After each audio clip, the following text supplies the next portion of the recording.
You kept pushing on, but then you went too far. When your ship has sailed and all your dreams are lost, everything is wrong, you feel like it's your fault. Just remember, I will be there for you, baby. Remember, there's nothing out there to get you, don't forget it. When life throws lemons, just call on me. Just call on me. Just call on me.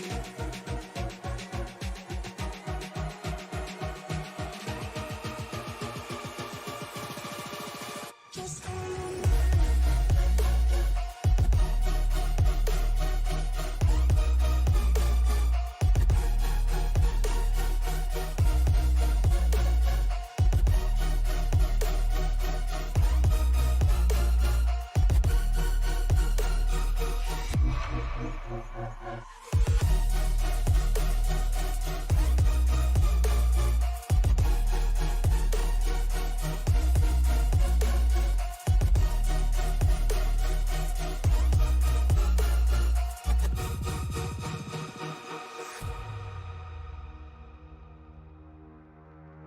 You're stronger now than you ever been.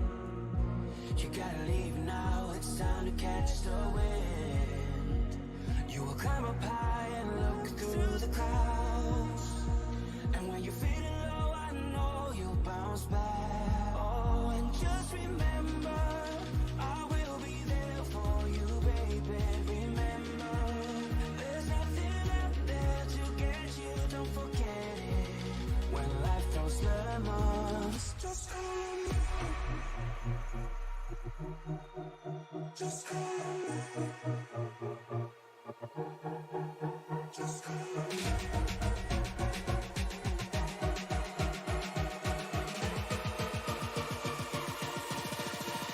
Just call on me.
After a couple of consecutive weeks on shorter racetracks, we now start to grow a little bit bigger. We head to the home of NASCAR at the Charlotte Motor Speedway for tonight's Cisco Moon 600 for the SCL Winston Cup Series. Good evening, everybody. My name is Frank Marchese. Thank you very much for making us a part of your evening. Alongside me, my broadcast partner, Zach Woods.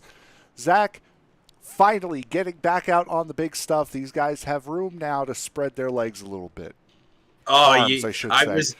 I was just about to use both legs and arms, and so here we go right away, right? But the booth doesn't get any bigger here, Frank, but the track sure does. These drivers are going to be able to really maneuver their way around the track how they like. We're back to more multi-lane racing with this track car combo. Really excited to go back home here at Charlotte and to be able to call this one here with you. And it is going to be a little bit different from the Charlotte Motor Speedway that we're used to, because this is the legacy Charlotte Motor Speedway. So this is the one that you first start out at. If you're running in street stocks and rookie street stocks, this is the track that you're at. So some drivers are going to be very, very used to this. Other drivers, it may take a little while for them to reacclimate back to the legacy Charlotte after running on the current version for so long. Absolutely. Got to get used to those bumps again. Gone are the nice smooth transitions at Charlotte. Now you're going to have to deal with what Charlotte was instead of what Charlotte is. I'm really anxious to see how these cars maneuver along this different terrain as the run wears on. That's going to be a big topic of conversation, Frank. We haven't really been talking a lot about long runs over these last few weeks, but at a track like Charlotte, you're sure enough to get them. Could definitely happen this week without a doubt. We'll take a look at the point standings coming into tonight's race. Maxwell Caldwell still out in front, but after a fourth place finish for Barrett Flowe last week, he now ties Maxwell Caldwell coming into tonight's race. Austin Call, last week's winner, jumps up to third. Fastest on the timesheet in practice right now, Michael LaCourte and Stephen Johnson rounding out your top 5 in points. Again, it's the old Winston Cup point standings, so it's 185 points for a race win. A lot of guys are going to be moving and shaking all season long. Yes, lots of opportunities for guys who really haven't hit the ground running quite yet to do just that here at Charlotte. You're going back to familiar confines again, where you can kind of make your own luck. The big trademark about SCL that you and I, Frank, got to fall in love with last season with these guys is the fact that strategy plays its way into nearly every single race. We really didn't have that opportunity in the last couple weeks, given the kind of tracks that we were racing at. But now if you're a driver looking to make some moves, you can definitely make your own luck by trying to do something that is a little bit off the beaten path in terms of strategy. Definitely going to see some of that tonight, as it is a trademark of this particular league. We have a lot of guys that are going to be running for the trophy here tonight. 36 drivers are here this evening as we sit right now. As we had mentioned before, Austin Call, as they're working one of their practice starts. Austin Call, the fastest on track at the moment. It's not really surprising. We've seen that 18 machine up front in recent weeks. As you can see, they got to it before we could, huh? Starting early. Exit of the corners is going to be a big topic of conversation. Drivers like Austin Call. I'm looking at a guy like Barrett Flowe, whose trademark is just smooth and consistency. Those are the kinds of drivers that are going to have to overcome the mental barriers of just hitting your mark lap in and lap out. And may as well get it out of your system right now as we work closer and closer towards the qualifying session, which should be coming up here momentarily. Any second now, the session should be switching over to qualifying, and there it goes right on time as we get set to see who is going to go out and where here in this qualifying session. As right now, it appears as though Austin Call is going to jump out onto the racetrack. He will be one of the first drivers out circulating here tonight. Eric Schaus out as well. Mark Brown, Matthew McMeekin, Parry Vance, series debutant here tonight in the number 85. Eric Peterson, Chris Myers jumping out on track. David Hanna, a lot of guys making their way around this 1.5 mile racetrack. The key for these drivers under qualifying is very similar now to what it was when you're at a super speedway. And you don't really think about that when you come to Charlotte. But under these current conditions where it is towards evening, the track has a lot of grip. You want to keep the car wound up on your opening lap, making sure that it just got to hit your marks out of the corners as well. But on your warm-up lap, you got to really hug the fence, much like 3 and 4 at Daytona, and then the closer to the little white line in the bottom of these corners, the better. So watch these drivers take a more traditional line around this racetrack. Eric Schaus, the first one to lay a time down to 30:50. However, it's Ryan Farrell who goes the quickest at a 30:24, making Barrett Flowe now at a 30:22 in that newly painted number 92 machine. Matthew McMeekin, P3 right now. Charles Teed making his first start in a couple of weeks in that number 50. Number P5 right now after a 30:33, second quickest in the practice session. Eric Schaus, fastest of all now on his second lap at a 30:18. Yeah, there are a couple guys today that I'm going to look at for favorites. That 40 machine you mentioned earlier in Ryan Farrell, Frank. He's shown quite a bit of speed over these last few weeks. I'm going to keep my eye on him. Also talked about Barrett Flowe. His trademark sort of is to be that smooth, consistent driver. We're going to take a look right here at Steven Johnson. This is another guy, Frank, that I've seen a lot of speed out of in the last few weeks. Can he put a complete one here together for qualifying? Matthew McMeekin fastest of all right now at a 30.164. Steven Johnson goes up to P3 at a 31.70. So a very good time for that number 44. And there is the title sponsored car here tonight. Michael Matta driving that Cisco number 16 Chevrolet. Seen that Cisco car on track here over the last couple of weeks, sponsoring tonight's race, and we'll let you know more about Cisco a little bit later on. 17th quickest is where he will put that number 16 as of right now. New pole sitter Maxwell Caldwell, 31.6. As Trevor Dalton working his second lap, 15th quickest, but fastest of all in the first half of the lap so far.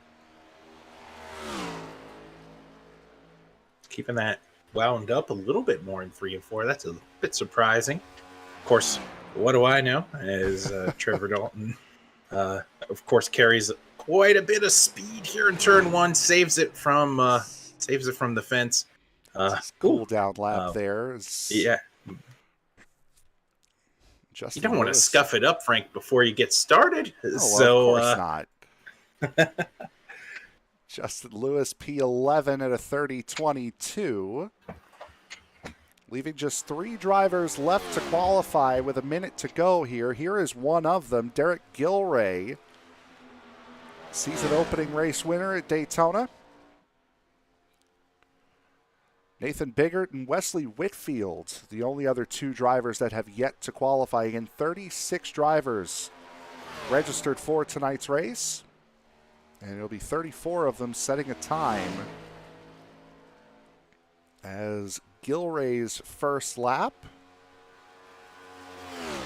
will be good enough to put him in 34th position. Slowest of all so far at a 31.19.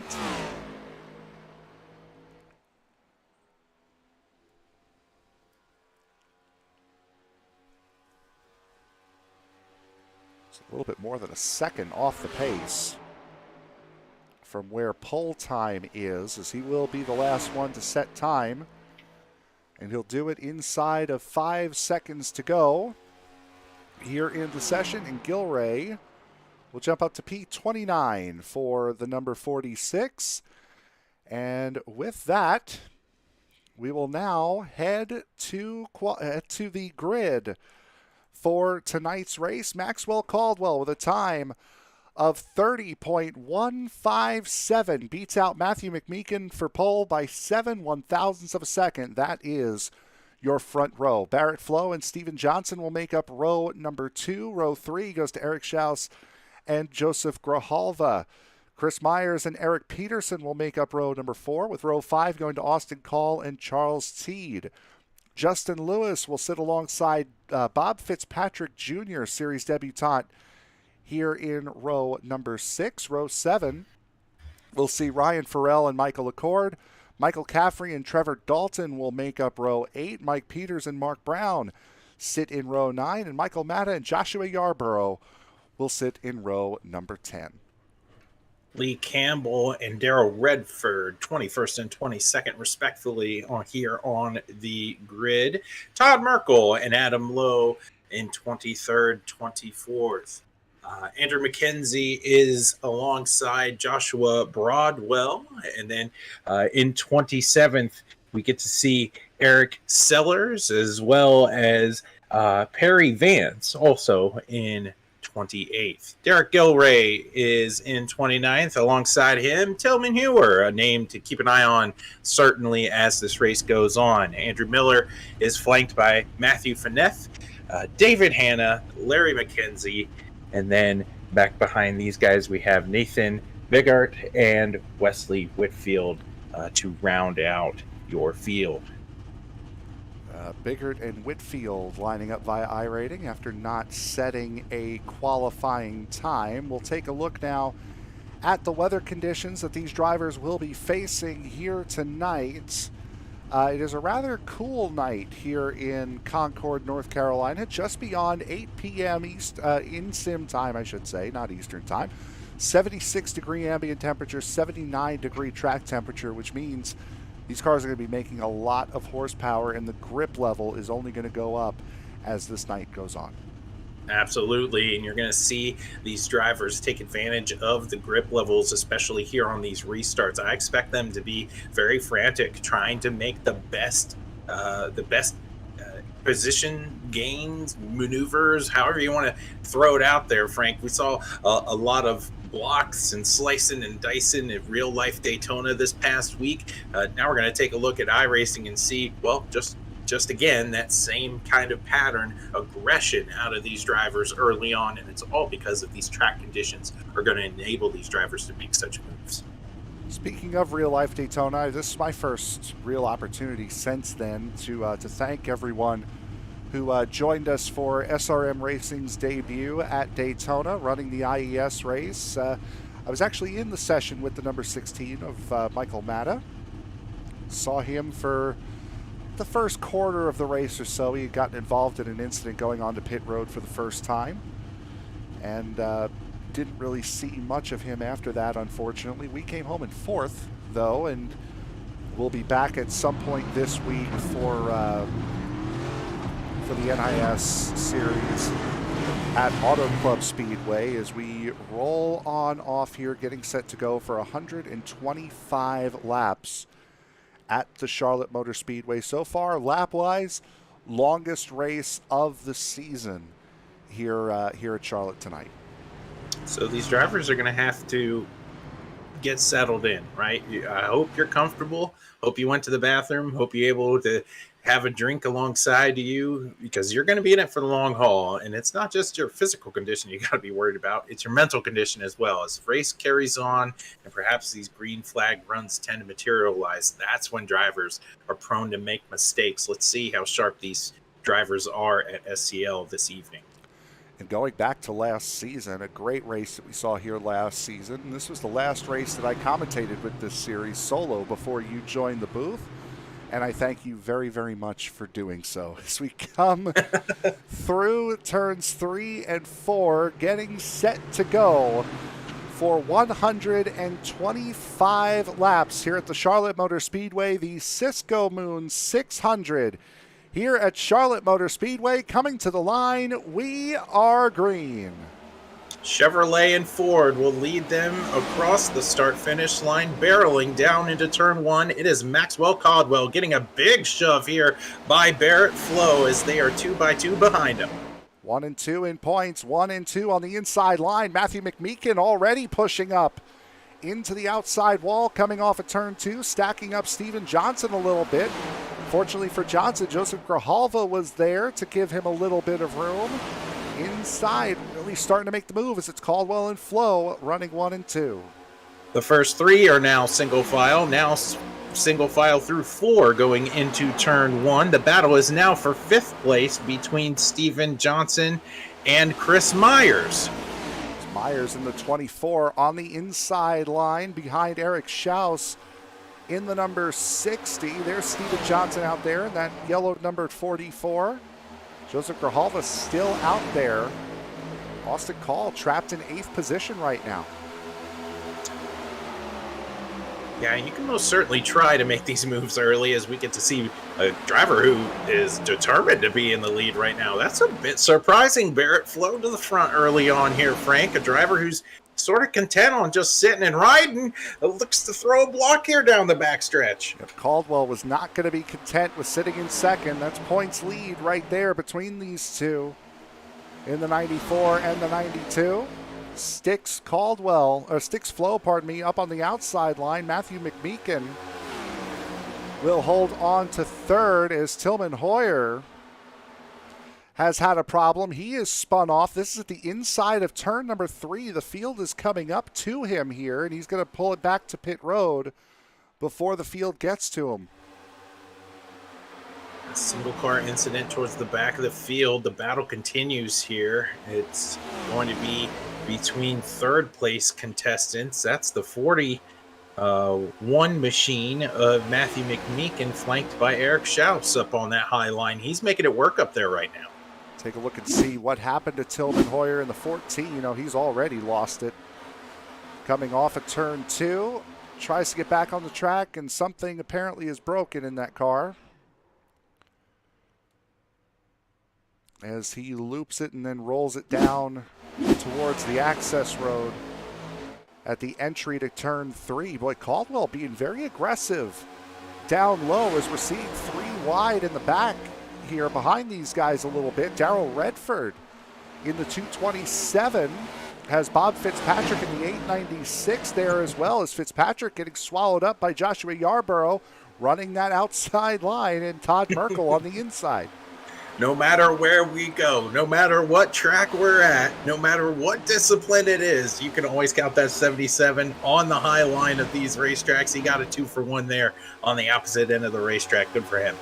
Bob Fitzpatrick moving back, started up in that 12th position. He's now down to 19th in that 869 Hooters machine. As Michael Matta continuing to try to move his way forward, he's moved down 2 positions as well from his 19th place starting spot. Again, in the series-sponsored car here tonight as we ride on board with Michael Matta. Here in 3 and 4, he's just got to go where the faster guy is. Problem is, both Todd Merkel and Bob Fitzpatrick are pretty even right now, so that just means Matta, if he doesn't want to take it 3 wide, he doesn't necessarily have to. It is lap 8 after all. He's just got to be patient and wait for one guy out of this pairing to mess up. As you can see, following Merkel through. Good choice there as he's able to wait it out.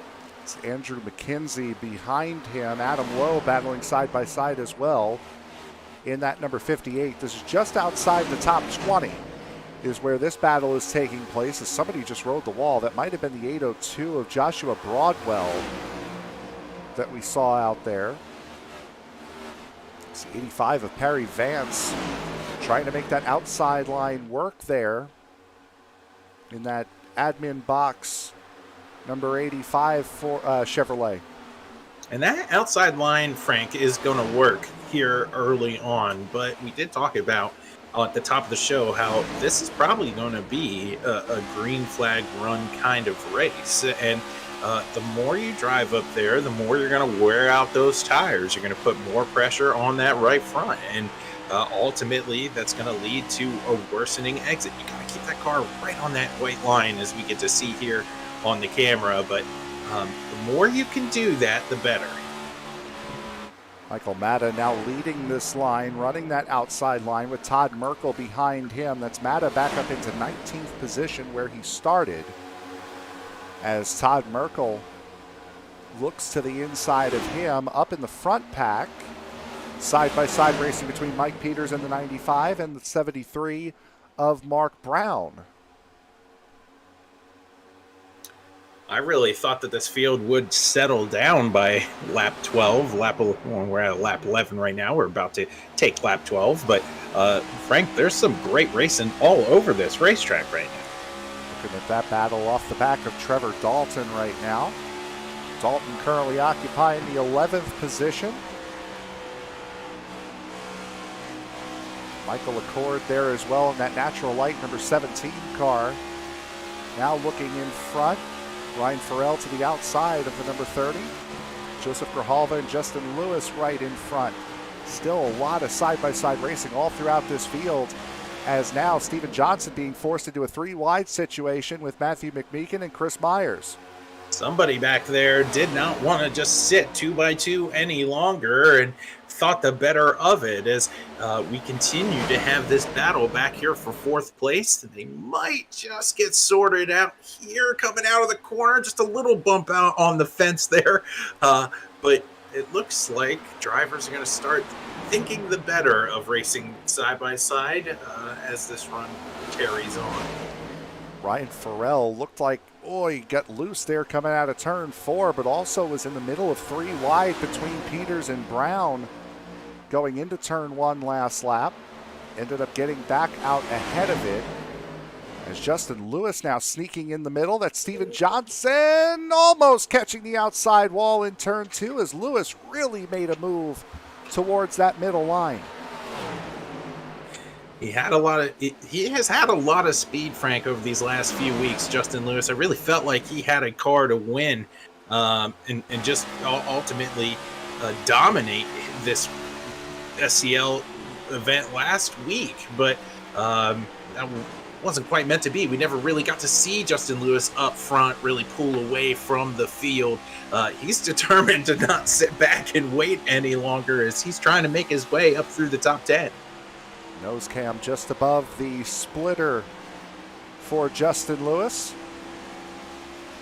So got a very, very good look at that rear diffuser on the Toyota Camry of Trevor Dalton there. Still side by side up here. This second pack is starting to close in a little bit. Todd Merkel now leading this second pack as it has gotten strung out.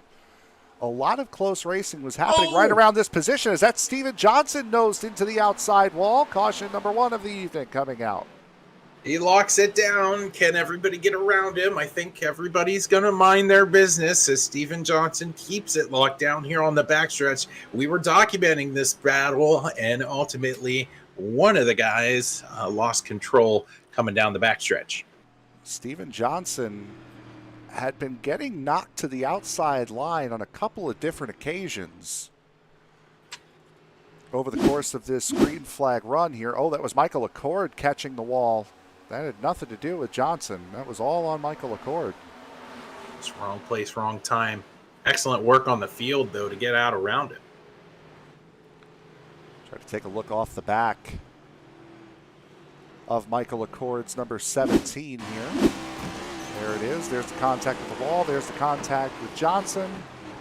And there's Johnson sliding around.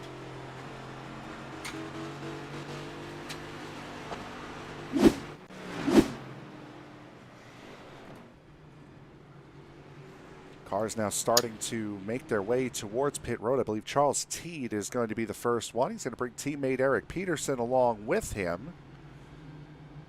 Those two inverse cars. Dark Horse Racing Machines, the number 50 and the number 36.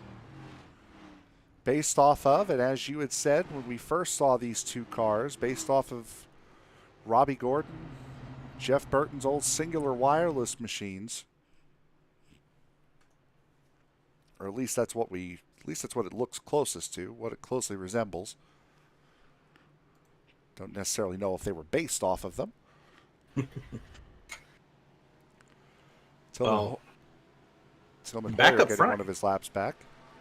Back up front here, I was paying attention to this lead between Caldwell and Flowe. It did go back and forth a couple of times throughout that first little stint. I am surprised how hard these two drivers raced one another very early on in this contest. We talked about how restarts would be frantic, and obviously we saw great racing in that run, Frank, but to be that aggressive early on, it's not like these drivers are racing for stage points or anything. As you said at the top of the show, this is old style Winston Cup points. I think it might just be a matter of pride up front right now. Well, and again, these two right now both coming into this race with 505 points, I should say, leading the point standings. Certainly want to go into the next round looking a little bit better than the other guy.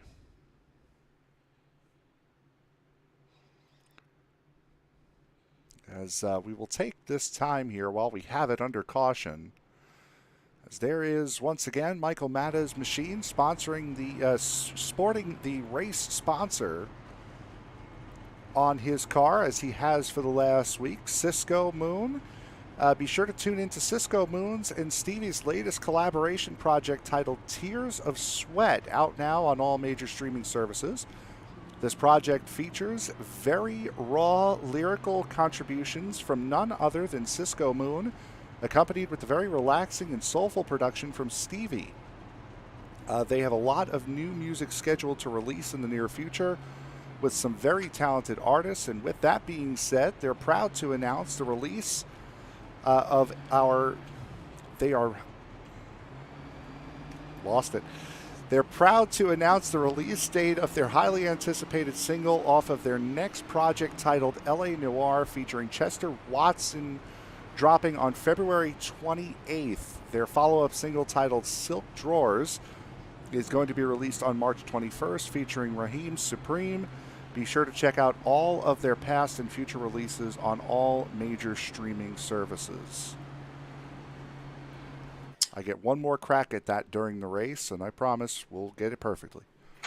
Hey, nothing brings out tears of sweat in a broadcaster's booth like a good ad read, Frank. So I applaud you for the effort. Again, thank you guys for your time as you're able to sponsor this race. We're excited to bring awareness to what you guys are doing. So we're going to stack them back up and get ready to go here, Frank. We're going to take lap 21 of this contest. Congratulations on the release, and again, the scheduled release coming up on the 28th, the last day of the month, a little bit more than a week away.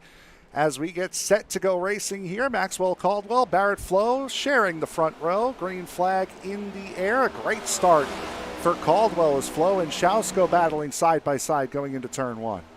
A little bit of tire spin from Barrett Flowe on that restart, stacked up that outside lane. No harm, no foul as the front five or single file. As you can see, there's a little bit more excitement behind them. That's about a battle for 8th, 9th, and 10th. It's Mike Peters that ended up catching the wall coming out of turn two. These walls catch up to you very, very fast, especially coming out of turn four. That wall tends to jump out at you as, ooh, there's a big incident in the back there, as that's the 22 of Matthew Phaneuf that has gone around. There are other drivers involved in this incident, multiple drivers here in the infield. We're going to have to see where all this started. It's a tricky area of the racetrack as it changes through the tri-oval. Let's take a peek at where all this began. Let's see, Matthew Phaneuf will ride on board with, oh, it happened earlier. It happened ahead of him. Ooh, a couple of hard hits there. Not sure who's in that 17. I'm not sure. It might be Michael Caffrey, possibly. Take a look and try to get a better view of what happened here. Is Bob Fitzpatrick with the 17. Oh, that's Sellers catching the wall in that 17. And boy, oh boy. But Bob Fitzpatrick took a multitude of hard hits there. Michael Caffrey coming through. That Pennzoil Ultra Platinum 777.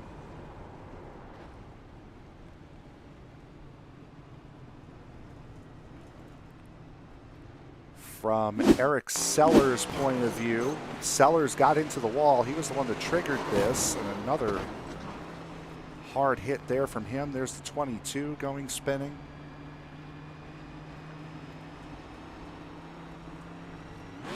From onboard, Andrew Miller, 76.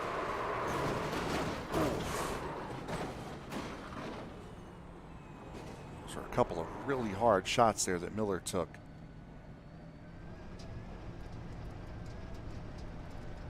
I don't know how Caffrey got that car around.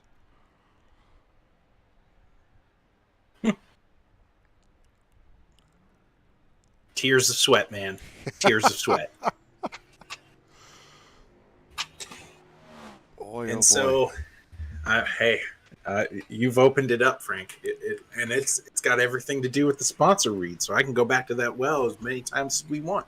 So we're gonna stack them up, ready to go. Again, we see Tillman Hoyer getting a lap back. He's currently 34th on the grid right now, but up front remains the same between Maxwell Caldwell and Barrett Flowe. Got about a lap of green flag racing there before we went under caution again. Tillman Hoyer now 2 laps down. Now 1 lap down, I should say. He was 3 after that incident.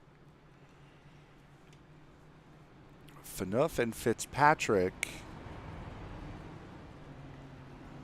coming back out onto the racetrack. There they are on the bottom of turn 1. We do know that the 74 of Wesley Whitfield is done for the evening, so 35 drivers still running around this racetrack. Tillman Hoyer, the only driver. Actually, I take that back. Nope, no, I won't take that back. Tillman Hoyer, the only driver 1 lap down. And that's good. He's got enough speed in that machine where he should be able to work his way through the field and get in at least a comfortable spot. If there is a longer run and you start to catch the back of the field, he should feel fairly confident that at some point this race he'll get that lap back.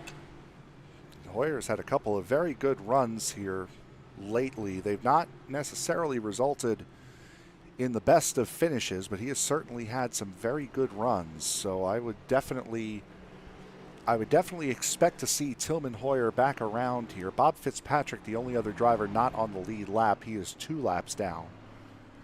So Hoyer is guaranteed the lucky dog once again.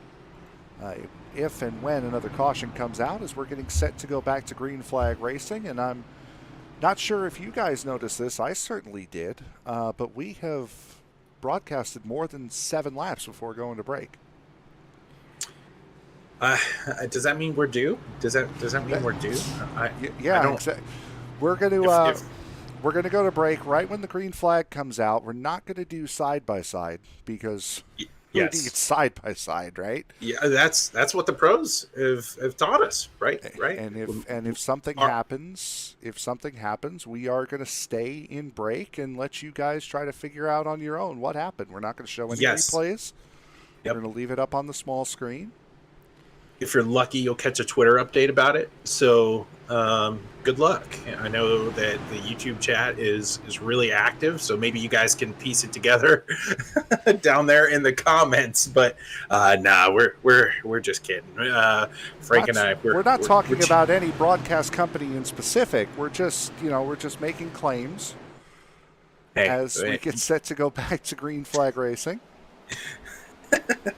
2 serious cats up here in the booth as we get rolling here for SCL content. As again, we get to see the 94 machine jump out to a big lead, and Barrett Flowe might be finding his kryptonite, Frank. It might be restarts.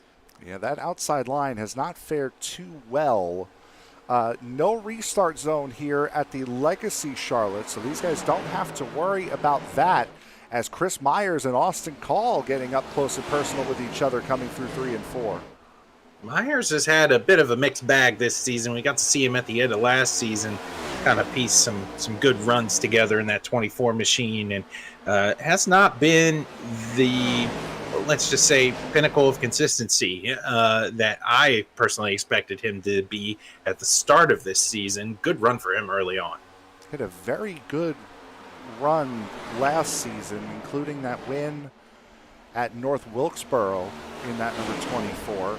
Won the Super Truck season opener at Daytona earlier on this season, but has not had too much luck here on Monday nights. Has Chris Myers, Trevor Dalton, and Justin Lewis battling side by side. This is for 6th between these two, as everyone really starting to get single filed out here after a lot of side by side racing early on.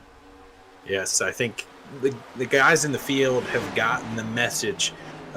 We need to start logging green flag laps again. And so single file for the most part. We get to see a couple isolated battles. Makes our job up here a lot easier as we get to see a battle here for 6th place between Trevor Dalton and Justin Lewis. We see you in the chat, and we'll be happy to let you know that the Cisco Moon car of Michael Matta is on his way forward. Michael Matta up to the 17th position right now in that race-sponsored Cisco Moon number 16.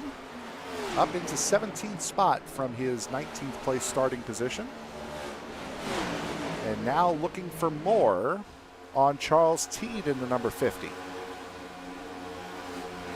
Yeah, he's been able to show a bit of patience here in the back of the field. You really have to do that at a track like Charlotte. If they're too wide in front of you, you can make the decision to go 3 wide. You can certainly do that here. It's wide enough, but 31 laps in, probably not the smartest choice, and he's been pretty patient back here. He absolutely has been.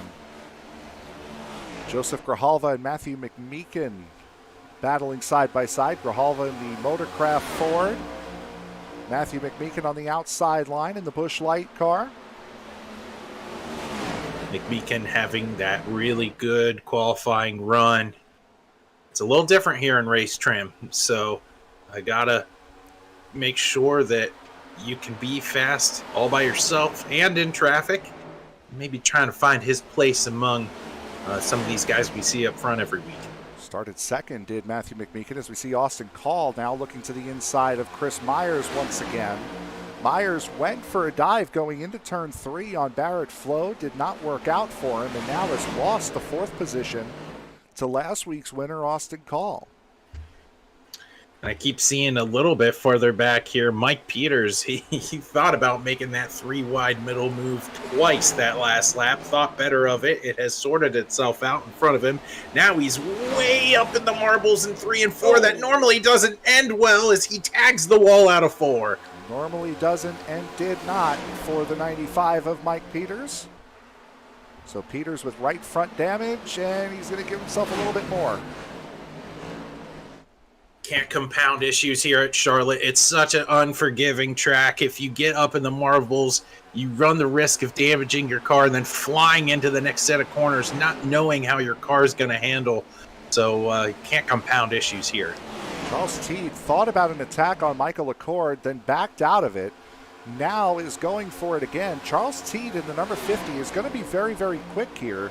He is the highest of the drivers that have come in and pit. He came into pit on lap 17 under that first caution. So Charles Teed with fresher tires and everyone else around him slicing his way through the field quite nicely in that number 50.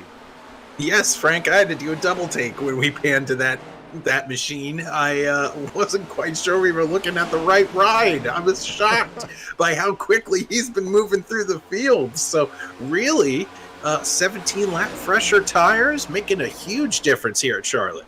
We just saw there before the camera switch Todd Merkel catching the wall. That breaks his right front suspension, and into the wall goes Merkel, goes Matta, and into the wall as well goes the 17 of Eric Sellers.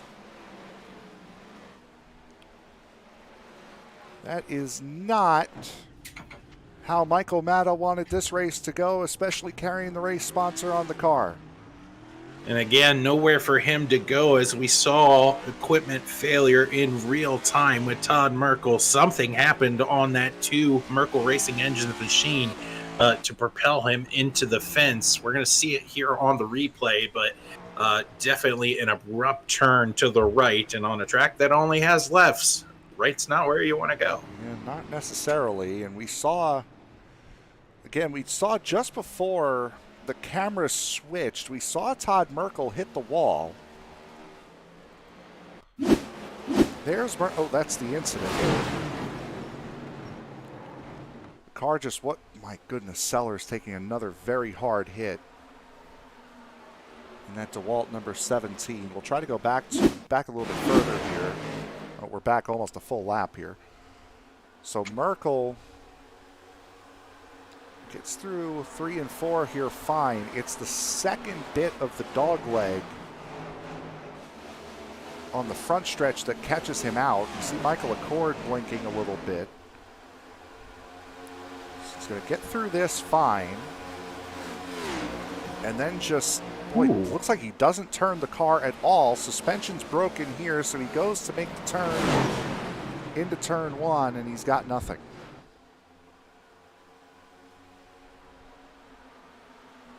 Car just went straight. I mean, and he has control of it under yellow, driving it back around the racetrack. Most of the time when we see that kind of activity, something in terms of connection issues happen, but I'm not quite sure what happened here. So on board of Merkel, we're going to remove our logo here, see if you can see his hands, how much movement he has in his hands. There's a little tiny sliver of hand. in the bottom. Oh, it's almost as if he was looking down and wasn't paying attention to where he was on the track, because once he starts, right before he hits the wall, he makes a big jerking motion to the left to try to keep the car out of the wall.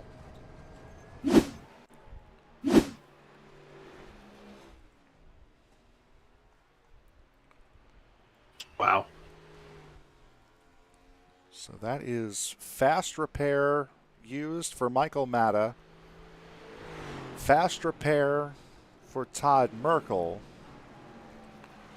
Eric Sellers might be done. That was the second big incident that he's been involved in.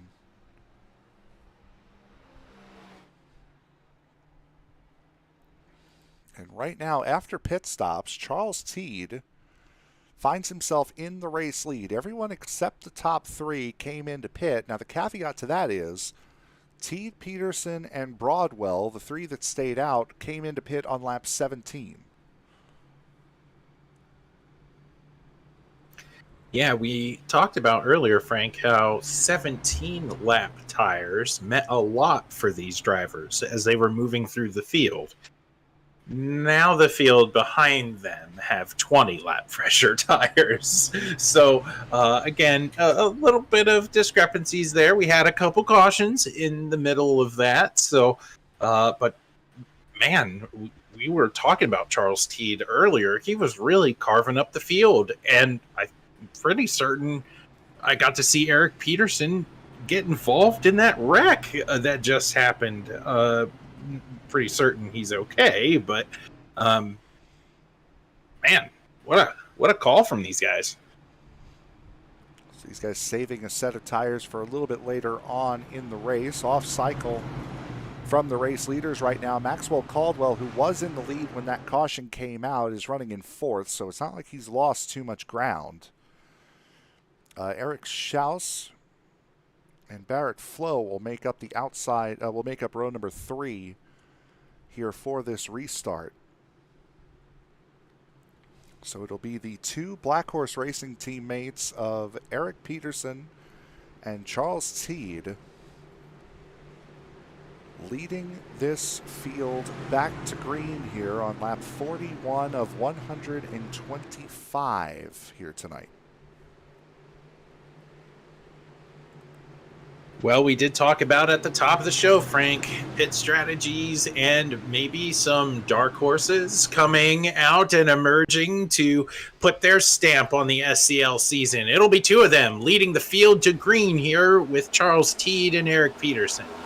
Eric Schaus jumping up to the outside line very, very early in that number 60. So Schaus trying to get right around that 802 of Joshua Broadwell, and doing so as now the train starts to really form on that high side, trying to kick that 802 back towards the back of the field. Maxwell Caldwell already under Eric Peterson for second. The goal for the front two right now is to just simply not wreck, right? You have to, if you're going to maintain your tires, if you're going to try to get this strategy to work as he gets pinned to the outside fence by Maxwell Caldwell. Caldwell caught the grass coming through the second bit of that dog leg, and it sent him right up into the 36. Hard shunt there for Peterson. Oh, and now he's going to get hit. He's not done. Boy, Grijalva, watch out, Chris Myers. Everyone keeps it straight somehow. Still trying to battle back here. This is 14th through 17th. These drivers are trying to get out around the damaged and under-tired car of the number 36 machine. And man, they're just struggling right now. Peterson is trying to stay up and out of the way. Catches the safer barrier there.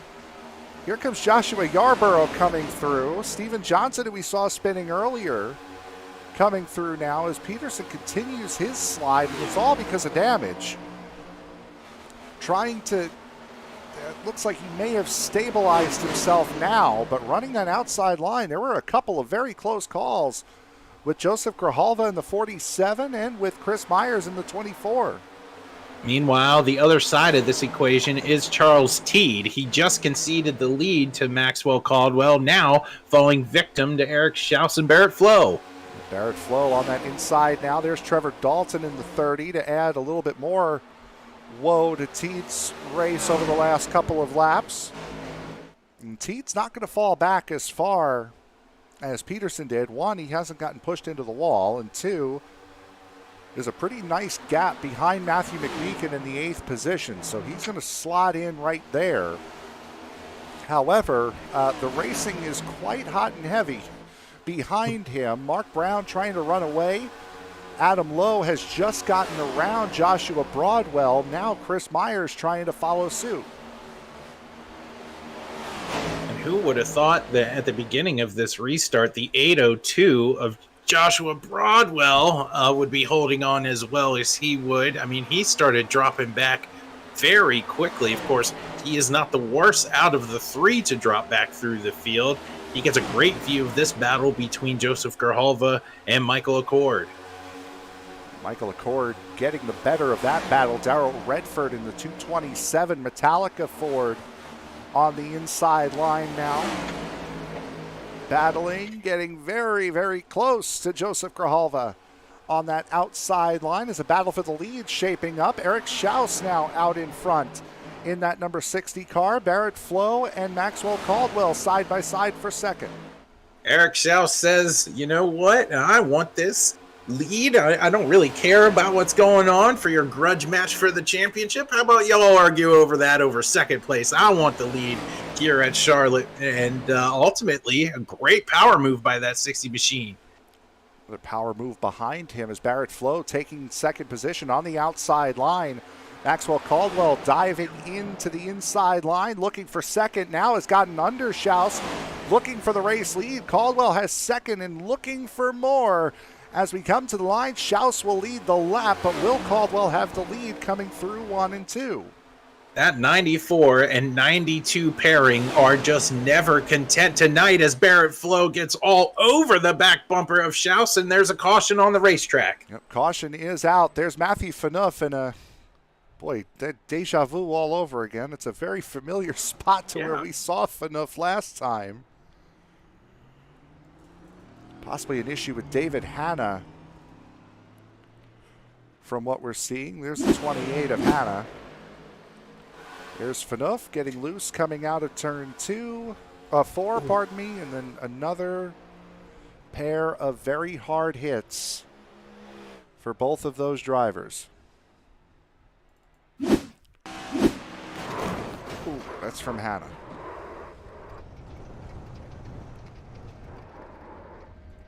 Wow. Not too much you could do, not really anywhere you can go. There's the wiggle. Boy, oh boy. Really emphasizes how hard a hit that really is. What we'll do now is we'll take our first break of the night, 50 laps in, not 7. We'll go to break. We'll be right back. You're watching the Cisco Moon 600 for the SCL Winston Cup Series right here on Sim Racing Media.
Tonight's running of the Cisco Moon 600 is brought to you by WJM Motorsports. WJM Motorsports is a team of professional and amateur virtual drivers, builders, broadcasters, crew chiefs, spotters, painters, and mechanics, all striving to win in glorious one-sided fashion. They provide extensive exposure for sponsors within the real world and over the virtual racing world with an emphasis on iRacing. You can get your WJM merchandise and check out all of the drivers and partners on the team, as well as finding out more information about how you and your company can get on board with a rapidly growing, highly competitive iRacing team at WJMmotorsports.com or sending an email to bill@WJMmotorsports.com.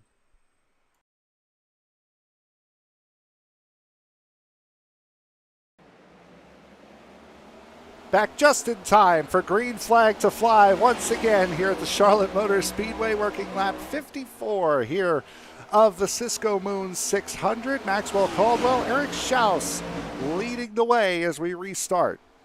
A driver that I'm keeping my eye on right now is the 07 of Justin Lewis. We talked about him a little while ago. He's pretty aggressive on these restarts. Look at him out there on the high line, sending it really deep here in 3 and 4.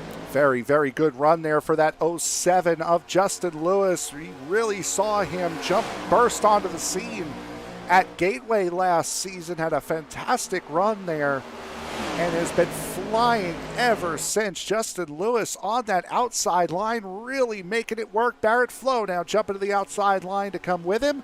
Maxwell Caldwell with the block, at least for the moment. It looks like a mini super speedway here, Frank. We didn't talk about how much the draft helps, but it certainly plays a little bit of a factor here at Charlotte. But Maxwell Caldwell doing a great job at defending both lanes. Certainly is, as Barrett Flowe. That's Mark Brown in the 73 on the outside there. Adam Lowe taking a peek, as well as a lot of guys still side by side jockeying for position here in the early stages of this run. Still Justin Lewis battling side by side with Eric Schaus. Schaus is forced to give up the position. Justin Lewis into P2. I'm not going to lie, Frank. When I talked about Justin Lewis, I was making a comment. You know, he was making his way into the top 5. Now he's looking for the lead, and look at him go here in second place. Barrett Flowe also trying to work that outside line in the 92. It's that white top on the outside line there, outside of Trevor Dalton in the 30. Austin Call, Mark Brown battling side by side right behind him. Matthew McMeekin, Adam Lowe battling side by side behind those two. Chris Myers and Michael LaCour battling side by side beyond that. Great battles all throughout the field here. Really excited to see how aggressive some of these guys are. And we get to see one sideways out of 4. That's Darrell Redford. Darrell Redford able to keep that car under control, at least enough to keep it straight. Redford's going to fall out of the top 10. Fall back to 26, but do that and save the car. Fine by me. Steven Johnson working his way back up. Joseph Grijalva now having some connection problems, as Mike Peters is battling just about 3 wide with Nathan Biggert, as Joseph Grijalva really having connection issues. Wow, and when the racing is this intense, you don't want to be around a person that's got connection issues. It's very similar to something like a mechanical failure in real life racing, right? Where drivers that compete in iRacing, they got to worry about their connection and make sure it's stable the entire race. With a long, grueling match like this, it's certainly a topic of conversation. Now, Grijalva would have been told by race control to back out of that lead group, but now his connection appears to be stabilized. Never mind. His connection appears to be stabilizing, so he's getting back into rhythm, but apparently not. As now he's holding up the 85 of Perry Vance and Charles Teed in the 50 as well. And look in the back, there's that Cisco Moon number 16. Michael Matta starting to work his way back forward as we work towards halfway. Yes, and Mata again making sure that he's letting the more aggressive racing happen in front of him, and he'll capitalize when appropriate. A good strategy for Mata right now is to make Charles Teed do all the work. Teed has pitted on lap 50. Remember, those dark horse machines, they are on different pit strategies than the rest of the field. If you make the 50 do all the work, you can just follow them right through. Michael Mata downshifting through these corners. I'm not sure if that's something that he's doing or if that's something that everyone's doing to try to get around these tighter corners here at Charlotte. Of the three sister tracks, Texas, Atlanta, and Charlotte, Charlotte has the tightest radius of turn of the three, so that might be something that these guys are needing to do to get around these corners, especially as the run goes on. Well, remember, Frank, you talked at the top of the show how much grip this track has, and these drivers are churning so much horsepower. Maybe they are going a little bit faster than what they would have expected under normal race conditions, demanding these drivers to downshift in the corner. As we get to see here on this onboard camera, at least through 1 and 2, it's not the case here for Mark Brown. On board with Brown. No, it looks like this is something we'll take a look now. Matthew McMeekin. Oh, McMeekin is downshifting. So there's another way to get around. Austin Call, we'll see what he's doing. No downshift for Call. Jump up to the front. Justin Lewis. He's staying in 5th. It's the fun part about being a broadcaster. We get to cheat and see what some of these guys are doing, how to get around this racetrack a little bit quicker. Unlike some major broadcasting companies that put the Minecraft pixelation feature on the dashes, we do no such things here at Sim Racing Media. You get to see all the good stuff that is happening inside these drivers' cars. Yeah, we cheat. We let you guys see what's going on as well. As Barrett Flowe working his way up into the 2nd position on that outside line, so at least as far as Justin Lewis is concerned, outside line giveth, outside line taketh away. He's fighting quite hard to keep that 2nd position, though, is Lewis. And this is the nature of Barrett Flowe. I have learned over these last few weeks that here's a guy who prides himself on consistency, and that normally means and let's just be frank. Barrett Flowe is one of the elder statesmen in the field. He is a more experienced racer. He's got a lot of he's got a good head on his shoulders, so he's not going to try to burn his stuff up early. He's just more inclined to be better as the run wears on, and you're going to see that pan out here throughout the duration of this run. Eric Schaus now trying his hand at 2nd position. Mark Brown continuing to move his way forward in that number 73. Brown up to the 4th spot. Highest we've seen Mark Brown in quite some time, if we're being honest. Ryan Farrell moving up as well. Barrett Flowe starting to really fall back here. And it might just be a product of the hard racing that's going on around him. Perhaps he doesn't like the handling of his car right now, given where it is in the run, as we get to see the different pit strategies throughout this race. A pit strategy that is worth mentioning, as we get to see on this camera shot, that bright orange dark horse machine making his way aggressively through the field is the 50 of Charles Teed. Charles Teed, again, he was 2nd fastest in the practice session, so that number 50 is quick here tonight.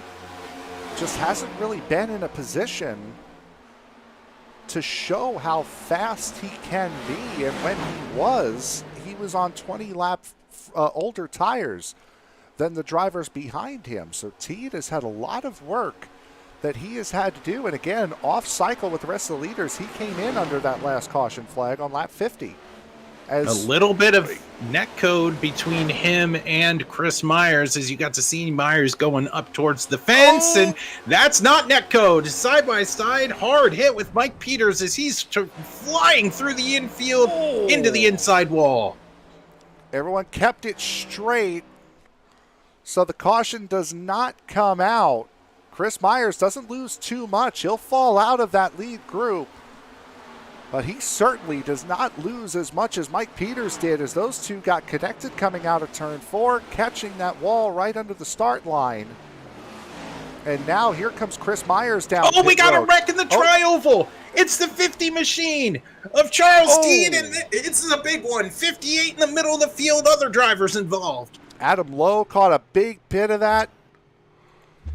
Joshua Yarbrough appears to be clean. There's Charles Teed, as you had mentioned. Saw him around.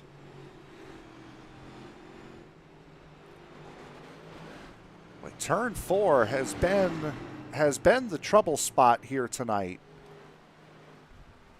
So we'll try to see what happened here with Charles Teed. Oh, he was already around. Yep, it started before about where the tri-oval begins, and I just happened to see it out of the corner of my eye here in the cam as we were taking a look at the 24. Let's see what happens. So net code between the 50 and the 58. And then Nathan Biggert, that's a hard hit for him. Fortunately for Adam Lowe, nobody else came and caught him. He's right on board with Biggert. There, so close. he was letting off a pretty good amount, and then catches the little pusher wall there. On board with Charles Teed. Again, already around here. Watch Biggert go flying by. There he goes.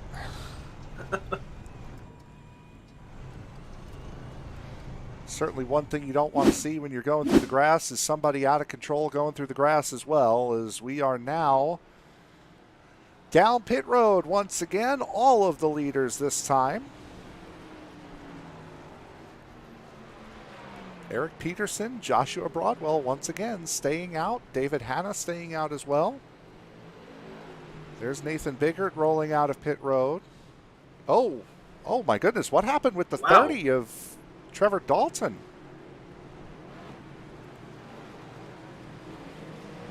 I'm not quite sure. It'll probably be an unsafe pit exit for him as well. So he'll be going right to the back of the field. My guess would be that Dalton got hit by somebody who was getting into his pit. Let's see here. I know we're a little lame on this. I know. We'll get the. There we go. That's Dalton coming back into pit lane.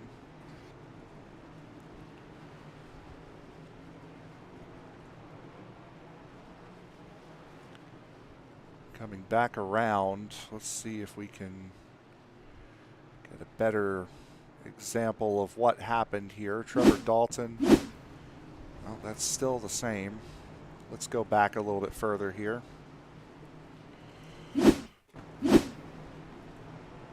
Oh, nope, still not back far enough. Yeah, this is all, yep, monkey working the camera. Yep, this is it right here.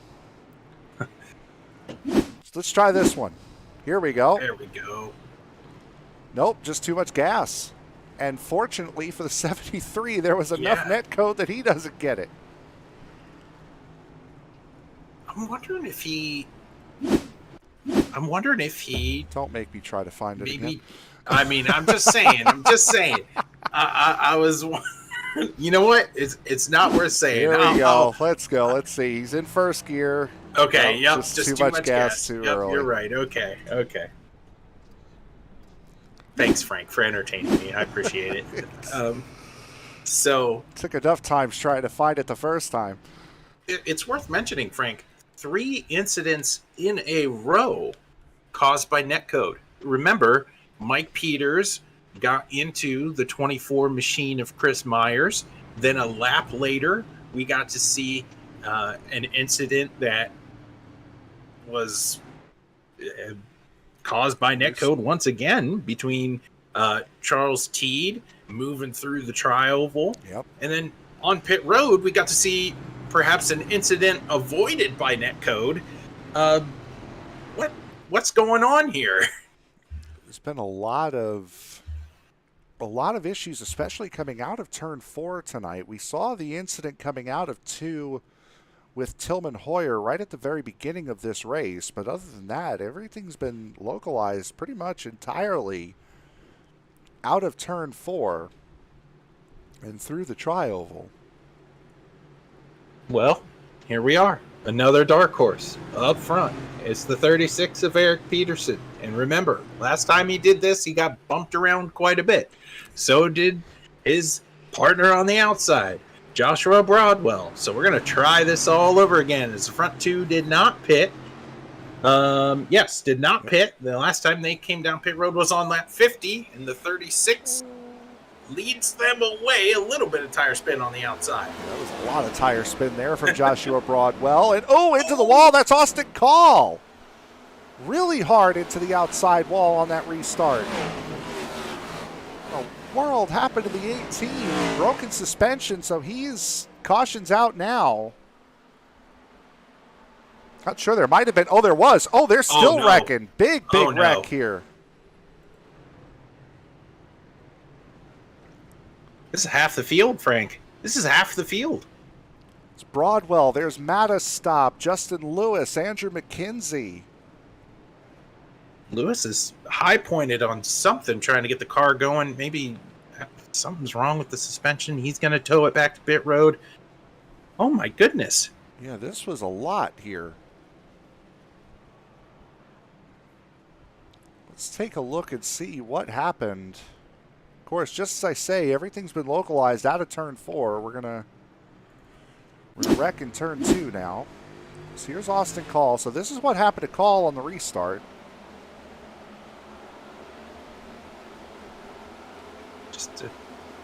Oh, that's odd. Didn't get hit by anyone, just lost it. Unless he downshifted. Well, can I say it now, Frank? And then this happens. That's between Lewis and Broadwell and Lewis.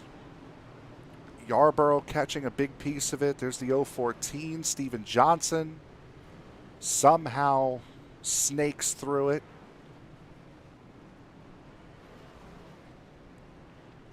Try to get we'll get a better look of what happened with the incident before we try to figure out what happened with Call. There's Michael Accord. That was Michael Accord getting into the 802 of Broadwell. That really kicked all of this off. Larry McKenzie, Todd Merkel. A lot of guys getting involved in this. There's the incident happening up in front. There's Joshua Yarbrough trying to sneak his way through it and almost had it, but Broadwell was there.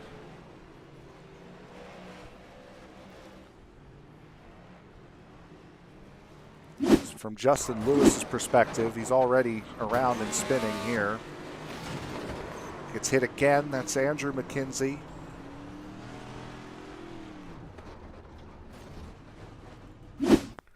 Michael Matta sliding already. He's going to get hit again here, I think. Boy, not too bad there.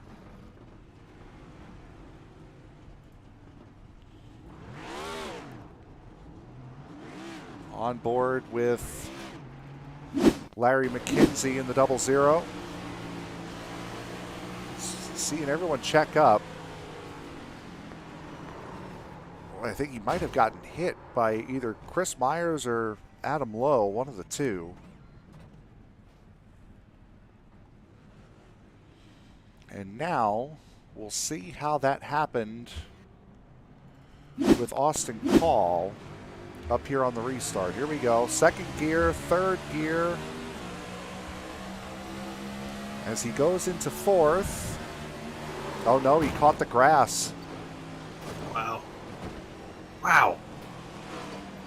And around goes everyone. Ooh, Joseph Grijalva was just about spinning already. And then the big problems down the backstretch.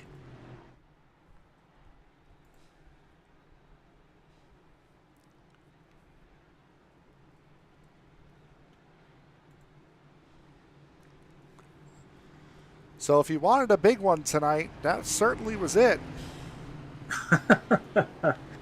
In probably a fashion that not many people had on their bingo card, Frank. No, I would say not. Matthew McMeekin, running in 13th position in the 041, is the first car who came down pit road this time. He came down on lap 77. He's running in 13th position as they sit. Guys trying to get in their proper order. This is the 777 of Michael Caffrey. That Pennzoil Platinum machine. The other Pennzoil Platinum car, the 22 of Michael Phaneuf, has had a couple of very hard hits here tonight and has been on pit road for the better part of 11 minutes now, 11 and a half minutes. Eric Sellers and Wesley Whitfield, the only two retirees here tonight. And after everything that has gone on, welcome back to the lead lap, Tillman Hoyer. Hey, worked hard to get back there on the lead lap. Now he's got to be chasing Maxwell Caldwell just like everybody else. As Caldwell leads him here to the green, Eric Schaus gets a great restart. Wow, perhaps finds himself in second place with a little bit of grace from Ryan Farrell. Farrell slotting right in behind him. Michael Accord jumping up to the outside line now. Barrett Flowe there. This is the highest we've seen the 85 of Perry Vance here tonight, just outside the top 5. Joseph Grijalva there as well. Darrell Redford up high here as well.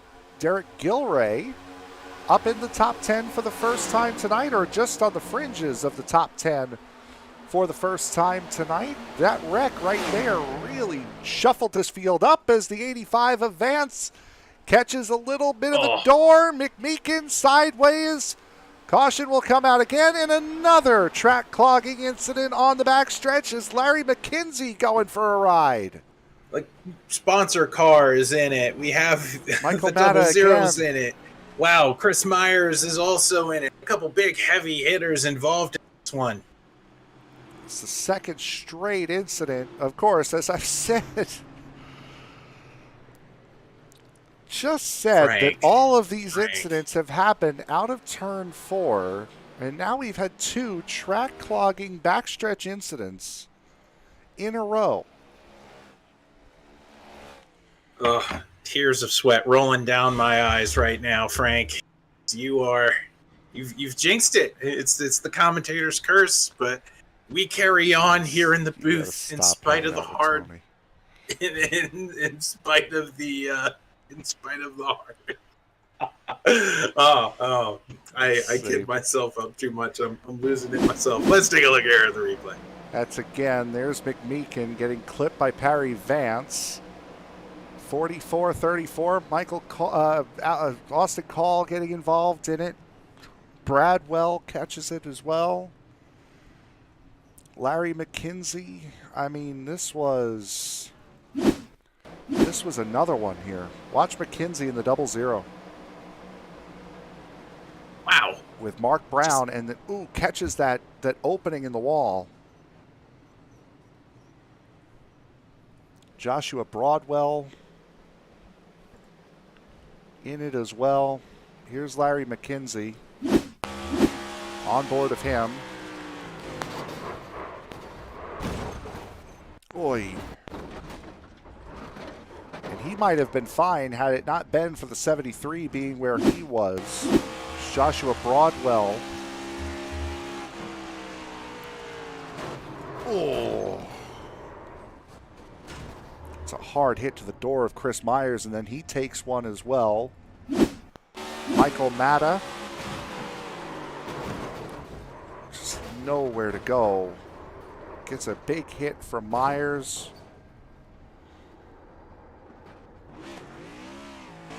That's another one. Guys like Myers, they were all a lap down. This is the start of the incident with Perry Vance. Ooh. Mike Peters just sneaking through that. See if we can get an onboard with that 95. or not. This is Michael Maddox. Jeez, that just shows you right there how So quick. little reaction time you have. Now we'll get an onboard with Mike Peters. Oh! Just goes slicing and dicing through that.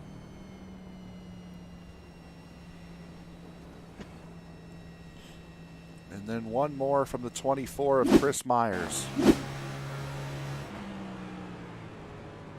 Backing down and just had nowhere to go. Got hit incredibly hard on several different points.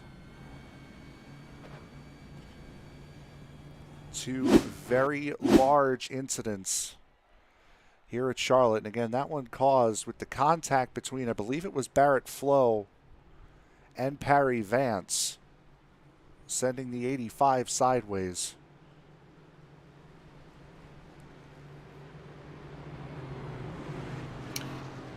Back up front, we're going to take a look at a field that, as you were beginning to mention earlier, Frank, has some very interesting names up here, people we haven't really had a ton of opportunity to talk about in terms of being up front. Talked in the top of the show how I expected some speed out of that 40 machine. Ryan Farrell's gaining some track position now, so he's up here in the first two rows. We also get to see Daryl Redford.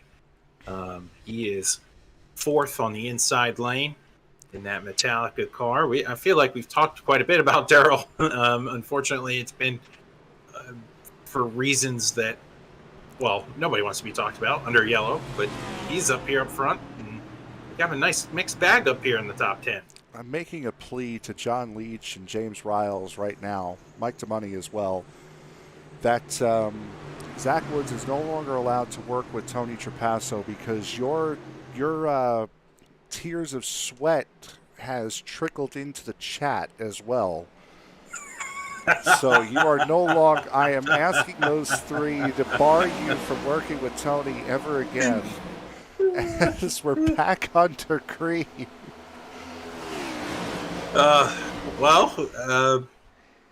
Yep. And now they're 3 wide for second. How do you expect me to jump back into this, Frank? Get to see a side-by-side battle now for third. It's Joseph Krumova. We haven't talked a lot about him this evening, other than being in the fringes of the top 10. Now he's inside the top 5 looking for more. Speaking of tears of sweat, be sure to tune in to Cisco Moon's and Stevie's latest collaboration project titled Tears of Sweat. Out now on all major streaming services, this project features very rare lyrical contributions from none other than Cisco Moon, tonight's title sponsor, accompanied with the very relaxing and soulful production from Stevie. They have a lot of new music scheduled to release in the near future with some very talented artists. And with that being said, they are proud to announce the release date of their highly anticipated single of their next project, LA Noir, featuring Chester Watson, dropping on February 28th. Their follow-up single, entitled Silk Drawers, is going to be released on March 21st, featuring Raheem Supreme. Be sure to check out all of their past and future releases on all major streaming services. Again, that is Cisco Moon. Congratulations on the release of Tears of Sweat, and can't wait to hear LA Noir on the 28th. A couple of folks we need to keep an eye on right now in the top 10. Did not mention him earlier because he was not in the top 10. That's Joshua Yarbrough up there, second car on the outside lane. He's known for taking that long way around at nearly every track we wind up going to and somehow finding speed. He's doing that right now here at Charlotte. Michael Accord out on the outside line as well, currently running in that second position. Joseph Grijalva there as well, as there's Steven Johnson about to go a lap down. Again, a lot of guys are stuck a lap down after those two big incidents. Todd Merkel just got back on the lead lap. Justin Lewis is 2 laps down. Mike Peters is 3 laps down. Steven Johnson 5 laps down. Lee Campbell several laps down. Larry McKenzie still down pit road. Matthew McMeekin done. Mark Brown done. Michael Matta done. Joshua Broadwell, Chris Myers done.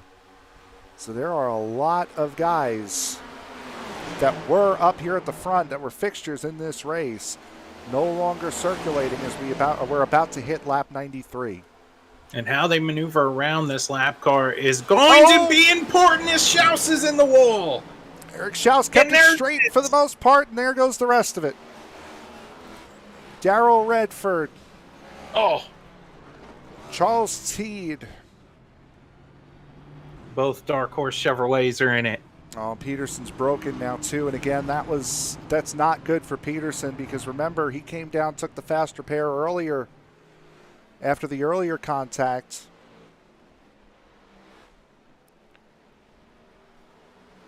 Things have devolved here at Charlotte. Again, that all started with Eric Schaus trying to get past that lap car, catching the wall. There he goes. And then that was Bob Fitzpatrick catching the back of the 227. I think, Frank, they would have all made it. It just Fitzpatrick had such a. I mean, I don't know if he had a run or if the drivers in front of him were slowing in preparation to get around the lap car. But they had, look at that, they had the room to get around. Trevor Dalton gets a big hit. There's Andrew McKenzie.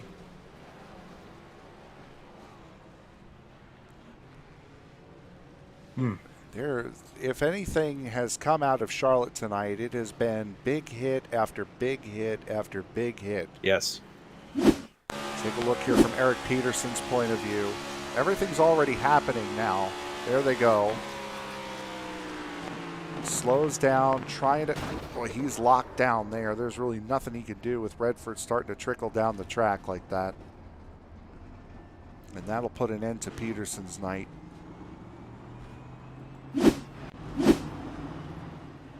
He's still out there on that broken suspension, though. Yeah, I mean... Running in 11th. You did talk about how there are some drivers that are trapped and drivers that are on pit road hoping to get serviced. I think this might just be a ploy to stay out on the track for as long as you can here under yellow. And then before we go green, you dip down onto pit road and you finish where you finish. Yeah, that thing is not... Fortunately for him, it's turning the right way. However, and only the right way. Unfortunately, it's not going to get any better for him.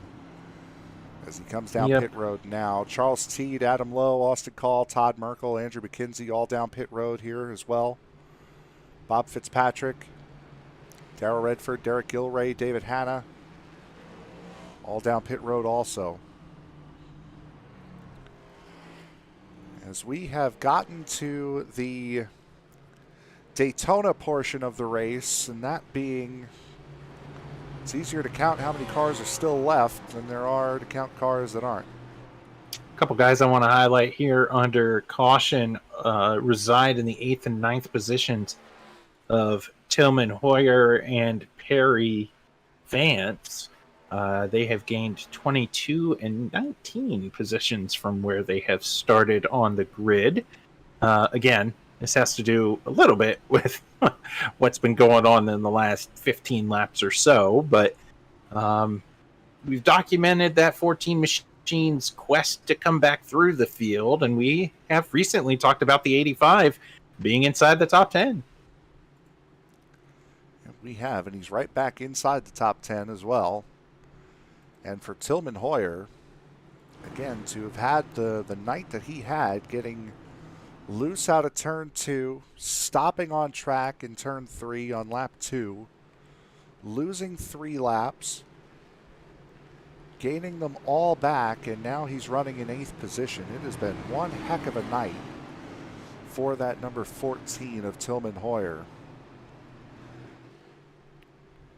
as Maxwell Caldwell currently out in front. Joseph Grijalva, Michael Accord, Ryan Farrell, your top four.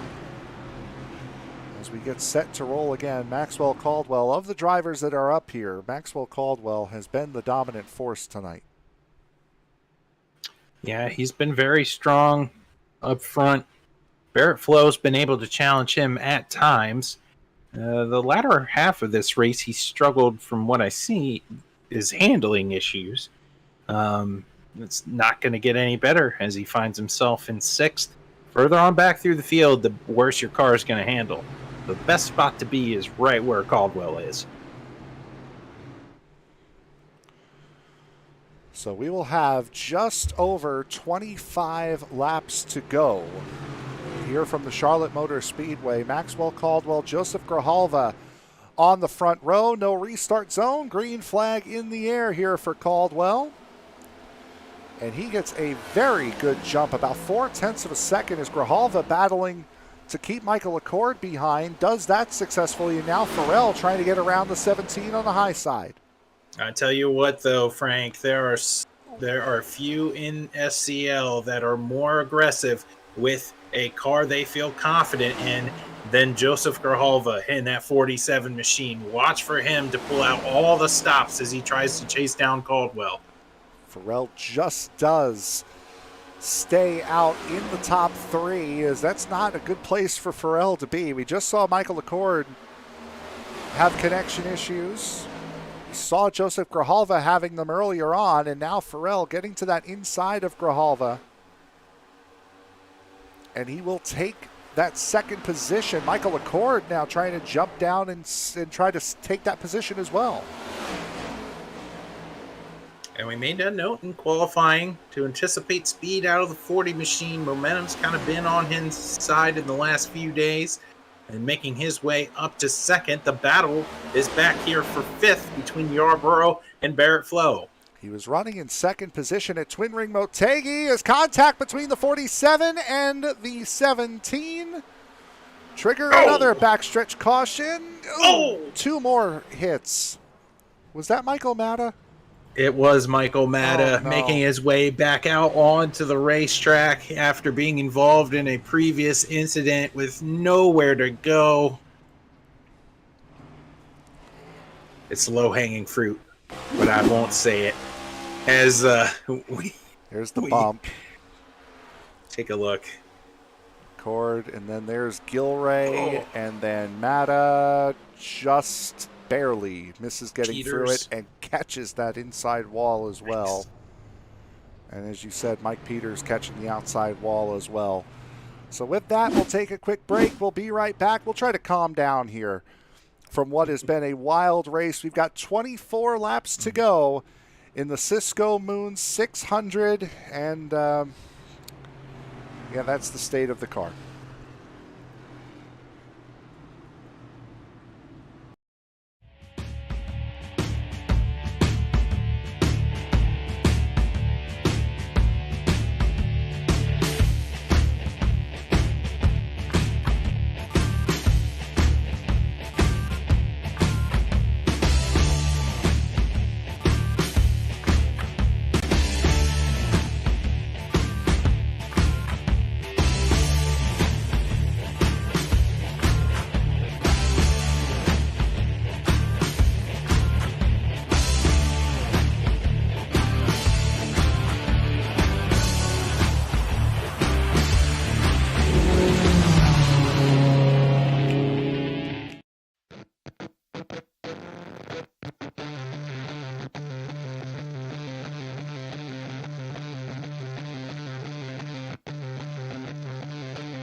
Tonight's running of the Cisco Moon 600 is brought to you by WJM Motorsports. WJM Motorsports is a team of professional and amateur virtual drivers, builders, broadcasters, crew chiefs, spotters, painters, and mechanics, all striving to win in glorious one-sided fashion.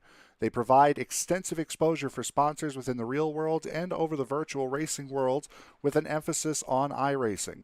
You can get your WJM merchandise and check out all of the drivers and partners on the team, as well as finding out more information about how you and your company can get on board with a rapidly growing, highly competitive iRacing team at WJMmotorsports.com or sending an email to bill@WJMmotorsports.com.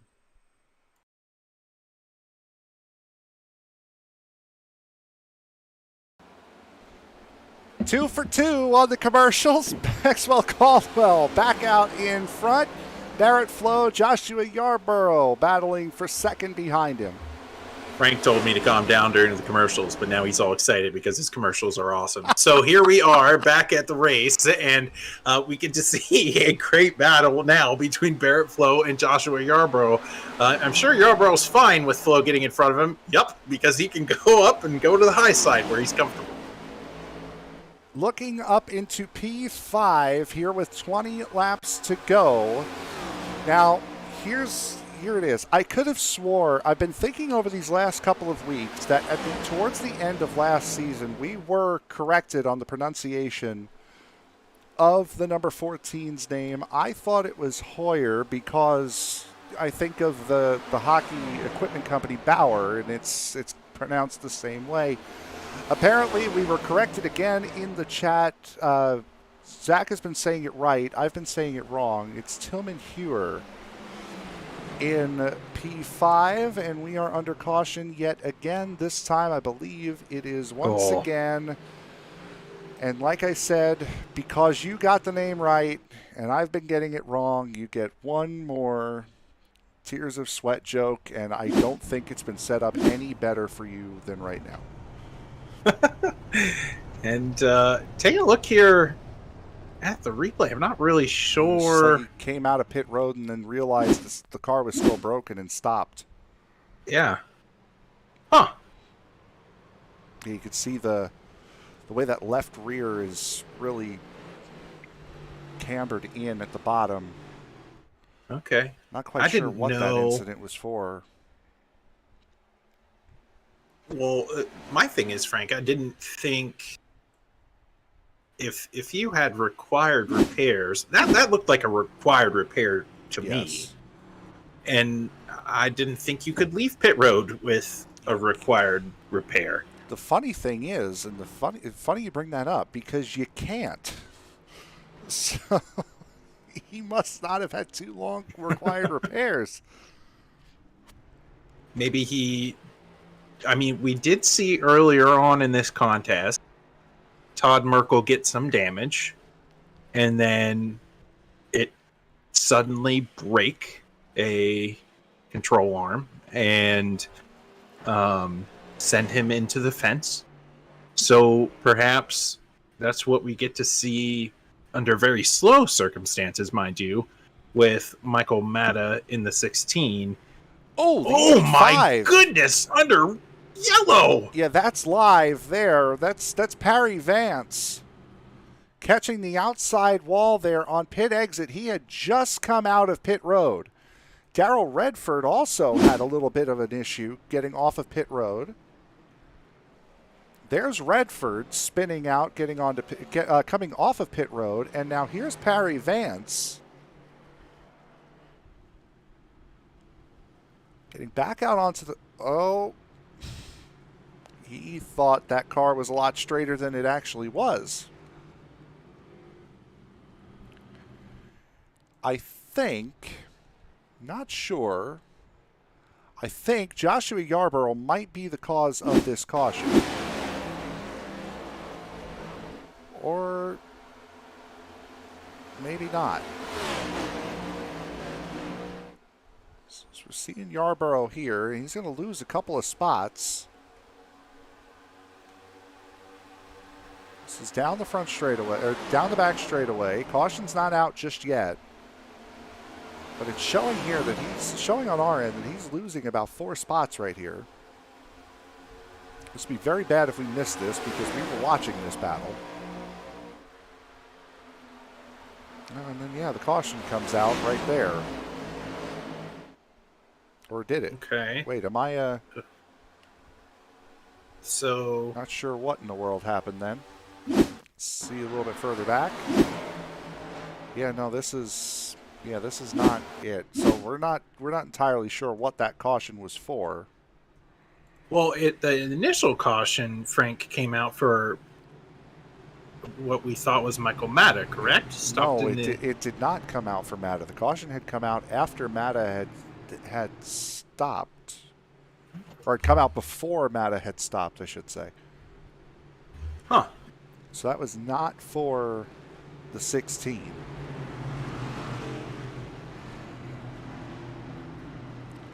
This has been one of the darndest nights here at Charlotte that we've seen in quite a while. It was such good racing early on, and then 2 very big wrecks on the back straightaways completely jumbled up this field. We had 35 cars here tonight, and now rolling we have about 18. So we've cut this field pretty much in half.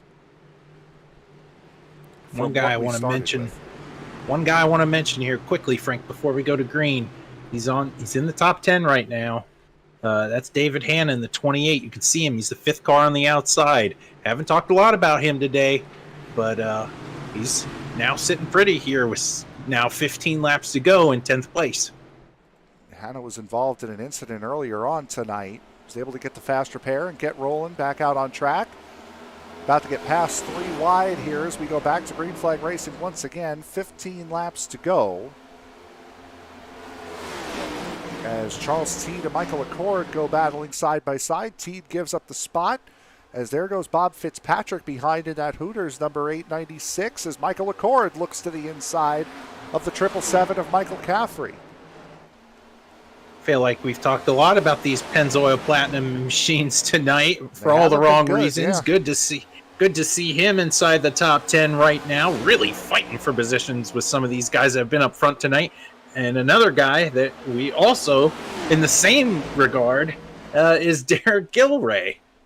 Derek Gilray, another one of those guys we haven't seen too much of here in the top 10. Up in the 7th position right now. Tillman Heuer behind him, or to the inside of him, I should say.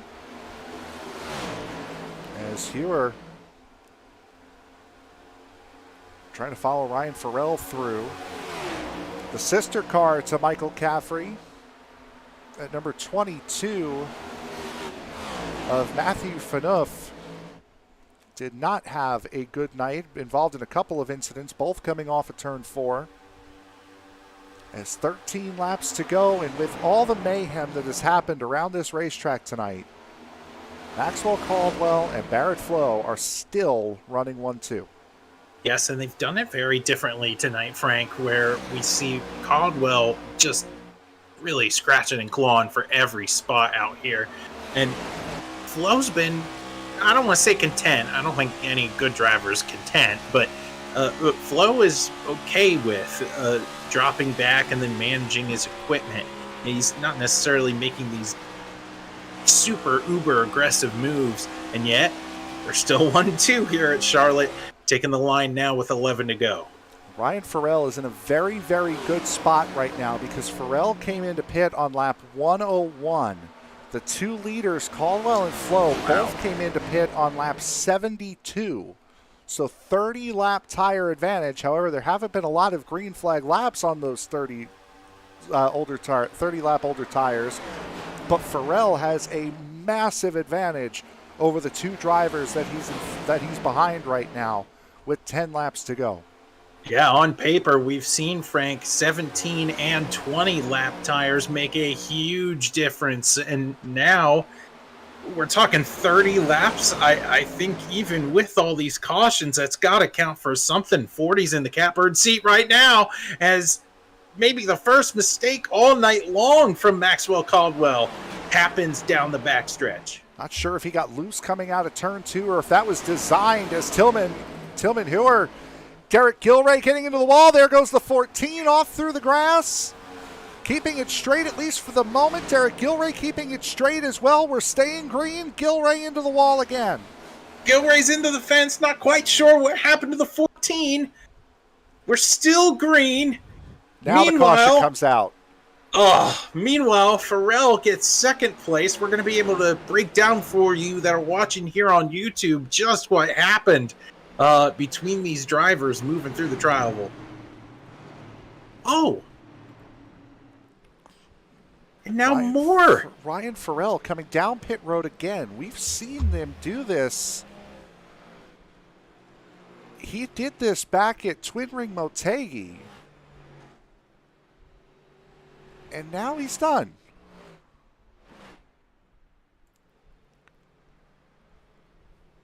I'm not sure. He said good run in the chat. There he is. And he's gone. I mean, the only thing I can think of is that he had something externally away from iRacing that he had to take care of. Still 8 laps to go. He had a chance at winning this thing. He had a really good chance to win this thing, Frank, as we talked about. He had 30 lap fresher tires than the leaders. He was definitely the favorite to win. It's the second time in 3 weeks now that he has pulled off and stopped from second place. Maybe that's his calling card. I don't know, but let's take a look at the 14 here. It's Tillman Hewer sliding. This is after he came out through the grass, and then this is what causes the caution there. Props to him, though. I mean, he was sideways through the tri-oval, was wrecking all the way. I mean, look how far he saves this, Frank. Almost 4 wide there with Trevor Dalton. Here's the slide through. Doesn't go on to pit road, so he won't get a speeding penalty for it. Yeah, he's still driving it. Look at him drifting here in the corner, and right there is where he loses it. But he was driving that thing from the moment it was sideways and trying to catch it. Held on better than most. It has been, as I said, a wild night here at Charlotte. And fortunately, it's coming to an end. I'm sure, fortunately for a lot of these drivers, it is coming to an end very, very soon. We have 6 laps to go, plus a potential green-white checkered, which from what we've seen, and with how many odd happenstances we've had tonight, I wouldn't be surprised if we saw a green-white checkered tonight. And even then, there's only one of those. Next week, however, we're going to get a little bit more confined once again. I hope you enjoyed getting out and stretching your legs and giving yourselves a little bit of elbow room, which I'm glad to see these guys haven't taken. We go to Dover next week, so it's right back to close quarters, hard-nosed racing next week. Again, we will be broadcasting the weekly racing series race, the street stocks, here tomorrow night. And then we're not going to have the Super Truck Series, as far as I know at least. We're not going to have the Super Truck Series on Wednesday night, but on the 1st, next Wednesday, we should have the trucks in Michigan. Yeah, I'm really excited to call that street stock race and be a part of that booth. They put on a great show, and to be able to cover some of those guys and to see some familiar faces, right? Go into that discipline of racing. That's fun, but to see the drivers that call that discipline home, to watch them at their craft, that is always a treat to watch. So good racing going to be happening tomorrow with another discipline brought to you by SCL. Zach and Greg McConey will be taking over that race tomorrow night. I am on Western States duty. As we are about set to go. 4 laps of racing left here to make the 125 lap distance here tonight. Maxwell Caldwell, Barrett Flowe, and again, we mentioned the good strategy that Ryan Farrell was on. Eric Schaus isn't on his too shabby a one either. He's last came into pit on lap 94, and boy, what a start did he get compared to Barrett Flowe. Wow. He is pushing that 94 down into turn 1.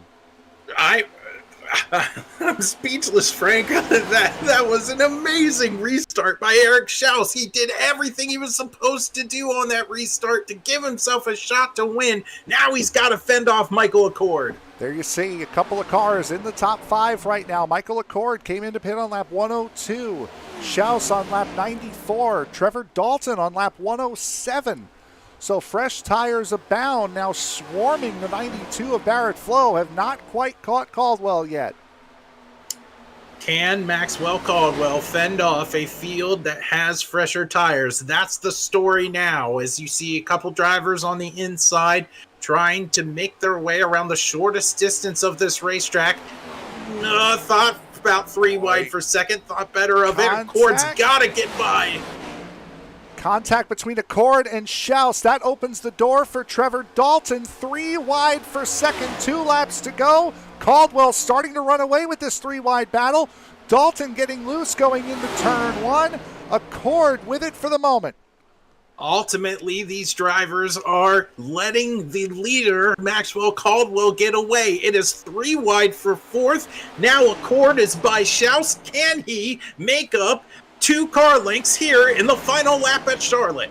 Accord has 30 lap fresher tires than Maxwell Caldwell. He's got 1.5 miles to try to get this done. Here he goes, going to drive it real deep here into 1 and 2. He's got to get everything he can off a corner exit. You're going to see that 17 perhaps get a little wiggly. Nope, barreling down the backstretch. Michael Accord still with about 1/2 tenth to go. Maybe a little bit of contact. He really drove it into turn 3 there, but it has been Maxwell Caldwell's night. It has been his race. Maxwell Caldwell wins the Cisco Moon 600 from Charlotte Motor Speedway. Podium is Michael Accord and Eric Schaus. What a race, and what a dominating performance from Maxwell Caldwell, fending off a pack of drivers who had substantially better equipment behind him. Second win of the season for Maxwell Caldwell. Remember, he won back at Twin Ring Motegi a couple of weeks ago. And tonight we'll take the top step of the podium one more time as we see that beaten up and battered number 16 cross the line, but it will finish the race. Race sponsor will be happy with that. Didn't take it lying down, but boy, what a race that these guys put on. Get these drivers in here in just a moment. As right now, we have our 3rd place finisher, Michael Accord, here with us. So we will, oh, sorry, he's our 2nd place finisher, pardon me. We have our 2nd. I'm seeing this is a little bit odd because I'm used to seeing a lot more guys than I'm usually seeing here.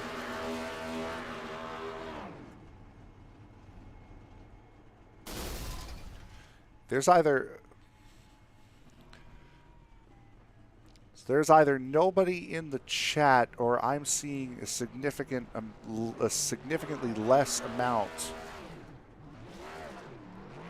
of people here. As we got guys starting to pop in. A couple, none of which on the podium though. Yes, we'll start with our 2nd place finisher, Michael Accord. Zach, you're with him now. Michael Accord, you did everything you could there towards the end of this thing to snag a victory away from Maxwell Caldwell. Couldn't do it. What could have you done differently on that last restart that would have sorted that better for you? Maybe a little bit better jump. I know Max. I kind of figured out Max's games a little bit. He was kind of jumping one and then waiting the next one. So I did get a pretty good restart, but a little bit better. And I feel like if I could have cleared Strauss and Trevor Dalton there when they were 3 wide a little sooner, I feel like I could have got to him. Well, we certainly saw a bit of a tale of 2 races tonight. The first half of this race, a little over half rather, was fairly clean racing. It was a green flag, for the most part, and drivers really found their rhythm. And then, of course, the back half, really the last, I don't know, probably third of this race or so, was filled with chaos at every turn. Kind of describe your night for the viewers. It was an up and down night. At one point I had made it up to second and knew I had the pace. Got tied up in some big ones. There were some real big wrecks tonight, and I feel like that's what kind of played the second half the way it did. We just had some cars that were a little off pace, some hurt cars, and I feel like it just kind of made a mess. But yeah, my night was up and down. I was up in front, I was in the back, I was hurt, and then I had fresh tires at the end, and I was coming. So before we move it on out and leave Charlotte totally behind, what are lessons from this racetrack that you are going to take with you next week to Dover? Honestly, we gotta stay clean. We got in some big ones. I gotta just kind of back off a little bit. I got into some back of some guys, some slower cars, and I really just got to give them space and be a little bit more patient next time. All right, Michael, I'm going to leave time for you for thank you, sponsors, and shout-outs. I'm just shout out the Awesome Shop Discord, the SCL League here for putting on a great event. Everybody that does that, all our admins, and those guys don't get enough thanks. And the broadcast, of course. Thanks, guys. All right, that's your second place finisher, Michael Accord. Go and enjoy this one. He's already out. We'll now take our race winner, Maxwell Caldwell. And Max, your race was very different from almost everybody else's tonight, as everyone else was having quite a time of it behind you. You stayed out in front and stayed out in the race lead. How did the night look from the front? Calm. Calm, for sure. Didn't expect to even start on pole. Kind of went to practice here tonight and was like, oh, crap, this thing is plowing tight. So it took a lot of getting used to, but I knew from practice, which it's weird. SCL put up a practice room for us tonight a little early, but it was at the newer Charlotte and not this legacy Charlotte. And I noticed when I came in here, I'm like, everything I practiced just went out the door because this feels totally different. And so in the other rooms, the high side was actually your main groove. You couldn't run the bottom hardly. But in this room, the bottom was where it was at. And knowing this old Charlotte track, my goal was just stay on the bottom, don't drift up to the second lane, and the long runs will be fine. So that's what we did. And at the beginning, we had a great battle with Barrett, man. I got to give him a shout-out. Great battling back and forth with the lead. Fell back, I think, to third at one point. But I honestly think that's the farthest we fell back. And even then, it wasn't 3 or 4 laps later we were getting the lead back. And I was a little aggressive on that, but I had in my mind tonight with the pole, I was wanting to try to not only lead a lap, but keep some of the title people trying to come for the championship from leading laps and to try to lead the most and get that 5 bonus points. Because any league I've been in, bonus points matter. They do add up, and sometimes they decide a championship. So when you got the track position in the car we had tonight, man, just wanted to keep it. Thought we were going to lose the race there at the end, though, with fresh tires coming. Did not expect them to get through the field that quick. But the 40 just kind of did like he did a few weeks ago and decided he wasn't going to win, so he was just going to pull off and be done. So no threat on the championship side of that, and we were able to pull off the win on the older tires. Well, since you answered about every other follow-up question I had, we'll go to Dover next week. What are your thoughts getting back on the shorter and narrower track at in Dover? Dover. That's, Does that sum it up? I mean, yeah, just Dover's about. not my favorite track. Man, it's weird. Like, it's one of those tracks, like, I think it's cool. I like watching it on TV. But as far as me racing it, it's just a weird track. And I don't remember the last time I ran a next gen there. I think it's been quite some time. So I'm definitely it's going to be one of those weeks I have no choice but to make time for practice. Just to get laps, get consistent, because something tells me this thing's going to be tight, and something tells me it's really going to want to plow the wall down out of two. So that's typically a Dover feel, and I don't like tight race cars, and it seems like no matter what you do at Dover, it just gets tight off the corners. So kind of like tonight's was, but tonight kind of actually felt like it got better as the runs went on, and the night time came. It kind of came to me more. But anyways, yeah, next week at Dover, we'll just have to wait and see. Luckily, our worst finish this season, I think, is a 7th place. That's currently the drop week. So Dover's one of those. If something bad happens, hey, I can kind of scratch it off and pretend it didn't happen. So I've still got my mulligan, it looks like. So happy about that, and just happy tonight went good where I could use it for that. All right, bud. Anyone you want to give a shout out to before we let you go? Absolutely. First and foremost, my Lord and Savior Jesus Christ, man. Without him, wouldn't be able to be blessed to meet all these guys in the league and get to race with these amazing people and get to meet you guys in the broadcast booth and just in the league, man. Jesus has really blessed me so much to have the opportunity to be here. So all the praise and glory goes to him. Also, thanks to Merkel Racing Engines and Todd Merkel for sponsoring me yet another season. Trying to make it 2 for 2, trying to make him proud. I race really hard when I know I'm racing for something and for somebody. So definitely wanting to put this beautiful paint job back in the championship hunt again this season, and I think we're on track to do that. So thanks for him for the sponsorship and for the friendship more than anything. And definitely thanks to my teammates, man. Huge shout out to Austin Call, Justin Lewis, and Eric Schaus, who worked really well with me here tonight to make sure these restarts went well and to kind of have my back, per se, kind of helping race the guys behind me so I could keep it lean, mean, and clean up front. So thankful for those guys each and every week running with us. And finally, thanks to the league for putting all this on. It's probably one of the most successful seasons I've seen in a league.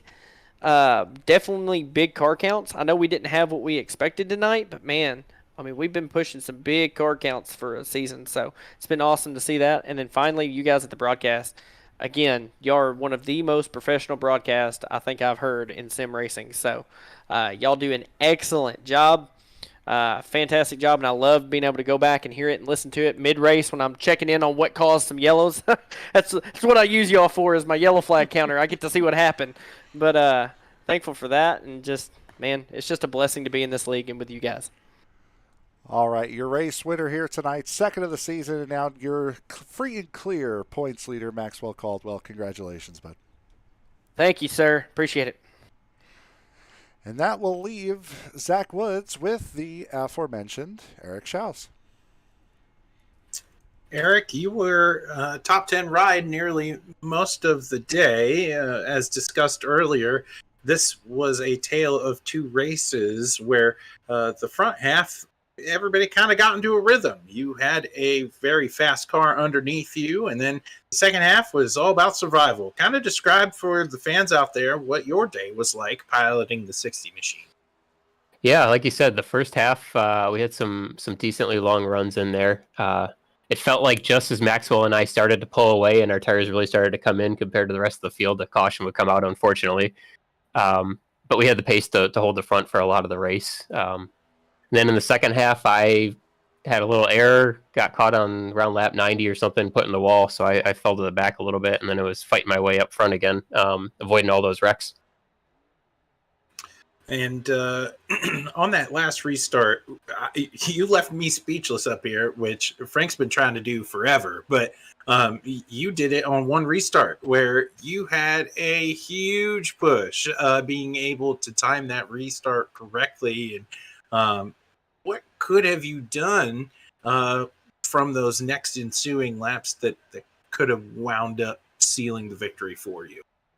Yeah, I mean, Maxwell and I nailed that last start, and we got a huge jump. Unfortunately, I think Michael had a little bit more tire than we did, so Honestly, if I maybe defended coming out of 2 when he caught up to us, I might have had a chance to hold him off. But I don't know. I kind of preferred the outside line. If we were going too wide like that, I kind of preferred the outside. I felt I could hold on a little bit longer, but I just needed, went maybe 2 laps too long for the tires that I had. All right. Well, looking forward to Dover. Certainly a much different track discipline than here at Charlotte. Are you looking forward to that racetrack? It is pretty, well, you're either all in or all out when it comes to Dover. Give us your opinion. Yeah, Dover can be very exciting or it can be incredibly frustrating. So hopefully it's the more exciting side of things, and we'll see. All right, Eric. Well, I'm going to leave this up to you for thank you, sponsors, and shout outs for tonight's running here at Charlotte. Yeah, thanks to you guys in the booth. I enjoy watching the replays afterwards. Thanks to the league for putting on these races, and thanks to any teammates and friends out there. So always great racing with everybody. All right, that's your third place finisher, Eric Schaus. Enjoy the podium. Thank you. And what a night we have had here tonight at Charlotte Motor Speedway, and it has finally come to an end. Zach, I don't know if we're going to get a crazier night here at Charlotte. Yeah, certainly. We were able to document pretty extensively about the comers and goers of this race, and for a while there, about halfway through this one, it seemed to pan out exactly how we expected it, Frank, and then make room because the unexpected is on its way, and we got to see anything and everything that could happen at this historic facility, and ultimately we get to see a familiar face here holding the trophy at the end of the day. Absolutely, and it was an incredible run for Maxwell Caldwell that was able to get him that trophy. As we will now take a look at the finishing results here for tonight's race. Maxwell Caldwell takes his second win of the season, his second in the last 3 races. Michael Accord, Eric Schaus, you heard from them. Bob Fitzpatrick on debut comes away with a 4th place finish tonight. Justin Lewis rounding out the top 5. Trevor Dalton, Barrett Flowe, Darrell Redford, Joshua Yarbrough, and Charles Teed coming home in the top 10. Justin Lewis was about 3 laps down towards the end of that race. The final third of this race comes home in a top 5 spot. A very good recovery for that 07. Michael Caffrey, Derek Gilray, David Hanna, Andrew McKenzie rounding out the top 15 with, Todd Merkel also rounding out the top 15. And that will also round out the lead lap finishers: Austin Call, Steven Johnson, Ryan Farrell, Eric Peterson, and Tillman Hewer. Rounding out the top 20, Larry McKenzie, Parry Vance, Joshua Broadwell, Andrew Miller, Adam Lowe, your top 25. Joseph Grijalva, Mike Peters, Michael Matta, Lee Campbell, and Matthew McMeekin, your top 30. Mark Brown, Chris Myers, Nathan Biggert, Matthew Fanuff, Eric Sellers, and Wesley Whitfield rounding out your finishing order here tonight. So for my broadcast partner, Zach Woods, my name is Frank Marchese. Thank you very much for making us a part of your evening. Be sure to tune in tomorrow night right here at Charlotte in the Street Stocks. Zach Woods and Greg McConey will be on the call tomorrow night here for the SCL Weekly Racing Series from Charlotte. Until next time, we will see you for the Cup Series next week at Dover. Good night, everybody.